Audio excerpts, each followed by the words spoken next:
ରାସ୍ତା କଡ଼ରେ ଚାହା ପିଇ ପୁଣି ଚର୍ଚ୍ଚାରେ ମନ୍ତ୍ରୀ ନିତ୍ୟାନନ୍ଦ ଗଣ୍ଡ। ବୋରିଗୁମ୍ମା 4 ମାର୍ଚ୍ଚ। କ୍ରାନ୍ତି ବାର୍ତ୍ତା। ରାଜ୍ୟର ଜଣେ ପ୍ରଭାବଶାଳୀ ମନ୍ତ୍ରୀ ହୋଇ ମଧ୍ୟ ଜଣେ ସାଧାରଣ ମଣିଷ ଭଳି ବ୍ୟବହାର କରି ପୁଣି ଥରେ ସମସ୍ତଙ୍କ ମନ ଜିଣିଛନ୍ତି ମାନ୍ୟବର ମନ୍ତ୍ରୀ ଶ୍ରୀ ନିତ୍ୟାନନ୍ଦ ଗଣ୍ଡ। ଭୁବନେଶ୍ୱରରୁ ନିଜ ନିର୍ବାଚନ ମଣ୍ଡଳୀକୁ ଫେରିବା ବାଟରେ ବୋରିଗୁମ୍ମା ରାସ୍ତା କଡ଼ରେ ଥିବା ଏକ ସାଧାରଣ ଚାହା ଦୋକାନରେ ଓହ୍ଲାଇ ସେ ଚାହା ପିଇବା ସହ ସାଧାରଣ ଜନତାଙ୍କ ସହ ମିଶିଥିବା ଦେଖିବାକୁ ମିଳିଛି। ବିଧାୟକଙ୍କ ଗହଣରେ ଚାହା ଖଟି। ମନ୍ତ୍ରୀଙ୍କ ଏହି ଗସ୍ତ ସମୟରେ ତାଙ୍କ ସହ କୋଟପାଡ଼ର ଲୋକପ୍ରିୟ ବିଧାୟକ ରୂପୁ ଭତ୍ରା, ନବରଙ୍ଗପୁର ବିଧାୟକ ଗୌରୀ ମାଝୀ ଏବଂ ଝରିଗାଁ ବିଧାୟକ ନରସିଂହ ଭତ୍ରା ପ୍ରମୁଖ ଉପସ୍ଥିତ ଥିଲେ।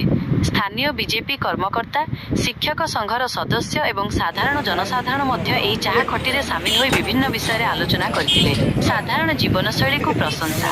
ମନ୍ତ୍ରୀଙ୍କ ଏଭଳି ସରଳ ଜୀବନଶୈଳୀ ଏବଂ ନୀତିକୁ ସ୍ଥାନୀୟ ଅଞ୍ଚଳରେ ବେଶ୍ ପ୍ରଶଂସା କରାଯାଉଛି। କୌଣସି ଆଡମ୍ବର ନକରି ରାସ୍ତା କଡ଼ରେ ସାଧାରଣ ଲୋକଙ୍କ ଗହଣରେ ବସି ଚାହା ପିଇବା ତାଙ୍କର ଜନସମ୍ପର୍କର ଏକ ନିଆରା ଉଦାହରଣ ବୋଲି ସାଧାରଣରେ ଚର୍ଚ୍ଚା ହେଉଛି। Thank you for watching Kranti Barta. Like, subscribe and share.